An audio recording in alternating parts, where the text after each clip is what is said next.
এটি কৃষকের লস হয়। আচ্ছা আচ্ছা যদি আচ্ছা আপনার 55-60 টাকা বাজারটা থাকতো তাহলে আপনার কৃষক মোটামুটি বাজারের বাজার থেকে সরাসরি যুক্ত হয়েছে মেসার্স নিউ বাণিজ্যালয় থেকে ব্যবসায়িক শহীদুল ভাইয়ের সাথে। এবং ব্যবসায়িক এই শহীদুল আজকের বাজারে আসলে কি বার্তা রাখতে চান, আমরা সরাসরি যুক্ত হচ্ছি সেই ব্যবসায়ীদের সাথে। এদিকে যুক্ত আছেন ব্যবসায়িক। আসসালামু আলাইকুম। ওয়ালাইকুম আসসালাম। কেমন আছেন? আছি আলহামদুলিল্লাহ, ভালো আছেন? আলহামদুলিল্লাহ ভাইজান, ভালো আছি। ঘরে ক্রেতার সংখ্যা কেমন? আছে। এখন তো আপনার বাজে একটা, বেচা কিনা সকালবেলা হয়েছে আল্লাহর রহমতে ভালোই। আচ্ছা আচ্ছা আচ্ছা আচ্ছা। আর একটু জানতে চাই, আসলে পেঁয়াজের বাজার আজকে বাড়ছে না কমছে? পেঁয়াজের বাজার স্বাভাবিকই আছে, স্বাভাবিক এই আছে। 3-4 দিন ধরে একরকমই। আচ্ছা, এই যে প্রাকৃতিক এখন দুর্যোগ চলছে, এখন আমরা শুনতে পাচ্ছি মার্কেটে নাকি ফ্রেশ পেঁয়াজ আসছে না, সব মাটি মাখা পেঁয়াজ এখন আসছে। সবই মাটি মাখা, কারণ তো আপনার আবহাওয়া খারাপ। আবহাওয়া খারাপ, আপনার কোনো সূর্য ওঠে না, সূর্য তাহলে ওঠে আপনার না। মালটা চকচকা হবে কেমনে? এখন ম্যাক্সিমাম ঘরেই যা মাল আছে সবই হলো গিয়ে মাটি মাখা মাল। মাটি মাখা। হঠাৎ দুই একজনের মাল যদি একটু পরিষ্কার কালার থাকে তাহলে সেইটা। আচ্ছা আচ্ছা আচ্ছা আর বেশিরভাগই আপনার 90% মালই সব হলো গিয়ে কেদা মাখা। আচ্ছা আচ্ছা আচ্ছা আচ্ছা, বুঝতে পারছি। আসলে দেশি পেঁয়াজ এখন অবস্থান আসলে কোথায় দাঁড়িয়েছে? কি ডাস্টবিনে দাঁড়িয়েছে নাকি ক্ষেত পর্যন্ত দাঁড়িয়েছে, যে কৃষকরা তো দাম পাচ্ছে না? সেই বিষয়ে আপনি কি বলতে চান, একটু জানাবেন। কৃষক এখন কাঁচা মাল আমাদের কাছে আসে, আমরা বাজার ভাবে বেচি। এখন বাজার বাড়িয়ে গেল, আমাদের কোনো হাত নাই, কমে গেল না। জি জি এখন বাজার অনুযায়ী বেচতে হবে। জি। এখন যারা কৃষক লাগাইছে ঠিক আছে, হয়তো এখন আমরা যে মাটিয়ালা মাল বেচতেছি 43, 42, 45 টাকা, এটি কৃষকের লস হয়। আচ্ছা আচ্ছা যদি আচ্ছা আপনার আচ্ছা। 55-60 টাকা বাজারটা থাকতো তাহলে আপনার কৃষক মোটামুটি বাঁচত।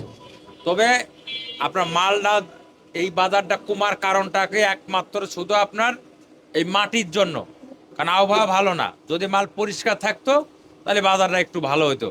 আচ্ছা আচ্ছা আর আচ্ছা। কাস্টমার যারা মার্কেটে মাল কিনতে আসে, বেশিরভাগই মাল হলে আপনার মাটি মাখা, কেদা জি জি মাখা। এই মালটা নিয়ে আপনি একটা কাস্টমার বা আমাদের ঘরে আমরা একদিন রাখলে পারে মালটা আপনার গরম হয়ে যায় জি জি এবং মালটা দেখা যাচ্ছে যে ঘামিয়ে যায়, নষ্ট হয়। জি এই জি জন্য এই মালটা তো রাখা যায় না। যদি জি। মালটা একটু শুকনা থাকতো, যদি আপনার একটু ভিজা না থাকতো, যদি কেদা মাটি মাখা না থাকতো, ওই মালটা 2 দিন বা 5 দিন রাখা যেত। আচ্ছা আচ্ছা বুঝছেন? আচ্ছা আচ্ছা আচ্ছা, বুঝতে পারছি। হ্যাঁ মানে মাটি মাখা না? হ্যাঁ, এই বুঝতে কারণে পারছি। বাজারটা আপনার কম। আচ্ছা আমি যদি আপনার সুবিধাটা হতো তাহলে আপনার বাজারটা একটু হালকা পাতলা একটু বাড়তো। জি জি, আমি বলবো না বাজার আপনারা বাড়িয়ে দিচ্ছেন, আমি বলবো না বাজার আপনারা কমিয়ে দিচ্ছেন, কারণ আপনাদের কমিশন এজেন্ট। জি, আমরা এখানে কমিশনে মাল বেচি। কমিশনে বিক্রি হোক, এলসি কিংবা যে কোনো পণ্য আসুক, আপনারা। আমরা যে কোনো পণ্য, পেঁয়াজ, আদা, রসুন, আলু, শ্যামবাদা যারাই বিক্রি করে যে কোনো পণ্যই সবাই কমিশনে। সবাই কমিশনে বিক্রি, কিন্তু কোনো আমি আড়তদার কিনেও নিয়ে আসে না, আর আমরা কিনেও বিক্রি করি না। আসলে সবাই গৃহস্থ এবং কৃষক এবং ব্যাপারী, এবং দেখা যায় যারা যেগুলো বাইরে আমদানিকৃত মাল ওইটা আপনার ইম্পোর্টাররা নিয়ে আসে, আমরা ওইটা কমিশনে বিক্রি করি। আচ্ছা, একটু জানতে চাই আসলে কৃষকের পেঁয়াজের বাজার, আমি কিছুক্ষণ আগেও বলেছি যে কি বাজার কি ডাস্টবিনে দাঁড়িয়েছে কিংবা এত পরিমাণ কমে যাচ্ছে, কিন্তু আসলে কৃষকরা যে ন্যায্য দাম পাওয়ার কথা বলছিল, কিন্তু ভাই ভাই আজকে আরো কিছু কৃষকের কাছ থেকে বার্তা পেয়েছি, জানি না আপনাদের ঘরে তো কৃষক ছাড়া এই পেঁয়াজ কেউ আনবে না, না না, এখন সবই কৃষক। কৃষকরা নিয়ে আসে। জানি না আপনাদেরকে বলেছে কিনা। এবং আপনাদের তো মাগুরা জেলা, জি অবশ্যই আপনি কৃষকের সন্তান, জি। আপনি জানার কথা যে সার বিষ কীটনাশক দিনের আলোতে পাওয়া যায় না, রাতের আলোতে নাকি বাড়তি টাকায় পাওয়া যায়। আসলে এইভাবে যে চলতে থাকে, কৃষককে সামনে আগাইতে পারবে? না, এটা আসলে একটা দুঃখজনক, কারণ দেখা যাচ্ছে যে সারগুলা যদি কৃষক ঠিক মতো না পায় তাহলে তারা ফসল উৎপাদন করবে কেমনে? কারণ একটা ফসলের মেন হলো গিয়ে আপনার সার। মানুষের যেরকম জীবন বাঁচে আপনার খাবার, ভাত, ভাত খাক রুটি খাক, এটাই কিন্তু মানুষের জীবন। একটা ফসলেরও কিন্তু জীবন আছে, জীবনটা হলো সার। এই সারটা যদি ঠিক মতন আপনার জমিতে যদি ঠিক মতন না হয়, না যদি দেয়, তাহলে তো ফসলটা ভালো হবে না। জি জি জি। মেন হলো গিয়ে সার। সার এই সারটা হলো গিয়ে ফসলের মূল, মূল কারণ। হ্যাঁ মূল কারণ বোধহয় এবং মূল সম্পদ। আচ্ছা আচ্ছা আচ্ছা। আমি একটু একটু একটু জানতে চাইবো আপনার কাছ থেকে, আসলে এখন যে পেঁয়াজের বাজার আছে এবং বিক্রি চলছে, যে সর্বোচ্চ যে বাজার রয়েছে ভালো পেঁয়াজের বাজার, মুড়ি কাটা, সেটা আসলে কত টাকা বিক্রি চলছে একটু জানাবেন। মুড়ি কাটা যেটা আপনার সবচাইতে ভালো মাল, ওইটা আমরা আজকে বিক্রি করছি 50-51 টাকা। আচ্ছা যেটা আপনার মাটি মাখা নাই, ওটা ভালো মালটা। আর যেটা তারপরে ওটা 45 46 টাকা, 47 টাকা, আবার দেখা যাচ্ছে 42 43 40 টাকা নিচে, এটা আপনার বেশি মাটি মাখা। আচ্ছা এটা, আচ্ছা আচ্ছা, কিন্তু একটু জানতে চাইবো যে সর্বনিম্ন কত চলছে বাজার? সর্বনিম্ন আপনার 40 টাকাতে শুরু করে উপরে 51 টাকা পর্যন্ত। উপরে 51 টাকা বাজার চলছে। এবং আমরা শুনতে পাচ্ছি যে আসলে এই পেঁয়াজের সাথে কিন্তু এলসি পেঁয়াজ মার্কেটে এসেছিল, তা এই পেঁয়াজ কত করে চলছে? এলসি বেচছে আমরা 55 56 টাকা। আচ্ছা, এখন যে আমদানি কারকরা আছেন ওনাদের এই পেঁয়াজ বিক্রি করে স্বস্তি মিলছে ভাই? এখন ইনপোর্টারও বলতেছে যে ভাই আমাদেরও লস হচ্ছে, লস হচ্ছে? যারা মালটা নিয়ে এসে তাদেরও লস হচ্ছে। আচ্ছা আচ্ছা আচ্ছা আচ্ছা ঠিক আচ্ছা। আছে। আর যারা আমদানি কারক ওনারা তো মানে পেঁয়াজ এখন কিংবা এলসি করে ওনারাও বিপদে আছেন, কারণ আমরা যেহেতু জানি যে কৃষকের সাথে পেঁয়াজ দিয়ে পাল্লা দিয়ে পারবে না মুড়ি কাটা সিজনে।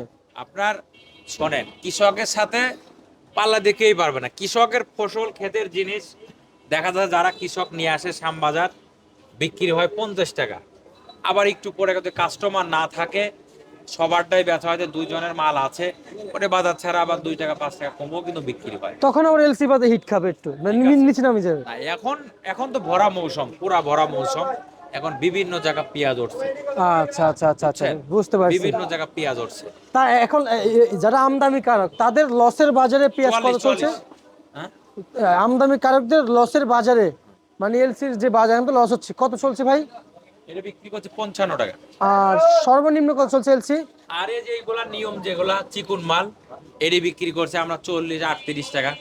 আচ্ছা আচ্ছা আচ্ছা আচ্ছা আচ্ছা এটি একটু লম্বা সাইজ গাছ গাছ মাল। আর পুরান মাল যেটা ওইটা বেচছি আপনার, ওটাও মাল বেশি সুবিধাজনক না, ইন্দুর পেঁয়াজ, ওইটা বেচে 38 37 টাকা। আচ্ছা ওটা আচ্ছা নিয়ম বাছা বুঝো মাল। এখন এটা 1 টাকা 2 টাকা কম বেশি বিক্রি করে ফেলতে হবে, আচ্ছা। এটি তো আর রাখা যাবে না, জি নষ্ট হয়ে যাবে। জি জি জি। আর যেগুলো ভালো মানের মাল ওইটা একটু বেশি বিক্রি হবে। রসুনের বাজার নাকি একটু বাড়ছে? রসুনি বাজারটা বাড়ছে। তা কত টাকা বিক্রি রসুনি চলছে? বাজার, আপনার রসুনি বাজার মনে হয় আরো বাড়তে পারে, বুঝছেন? কারণ নতুন রসুন উঠতে দেরি আছে, এখনো মিনিমাম 1 দেড় মাস। এক আর দেড় মাস, নাটোরের মাল উঠতে মিনিমাম 2 মাস। 2 মাস। তাহলে এর ভিতর রসুনটা গ্যাপ আছে, এই গ্যাপে বাজারটা বাড়বে। আর একটু বাড়ুক, যারা রসুন রাখছে তারাও দুটো পয়সা যদি না পায় এবছরে লাস্টে, অনেকে কিন্তু খ্যাত করবে না, আচ্ছা আচ্ছা আচ্ছা। তাদেরও পাত দরকার আছে। তা আজকে কত বিক্রি চলছে?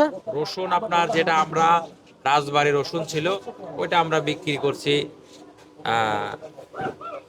ওইটা আজকে বিক্রি করছে আপনার 65 টাকা।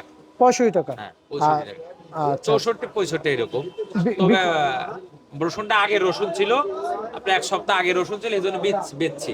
এখন কালকে আর আজকে যারা কিনছে এই সমস্ত রসুন বেচা লাগবে 80 টাকা কেজি। 80 টাকা? আচ্ছা আচ্ছা আচ্ছা, 80 টাকা কেজি বেচা লাগবে। বুঝতে পারছি। ঠিক আছে, সৌদি ভাই আপনাকে আমরা অসংখ্য ধন্যবাদ জানাচ্ছি। ছিল আজকের সর্বশেষ বার্তা ঢাকা থেকে।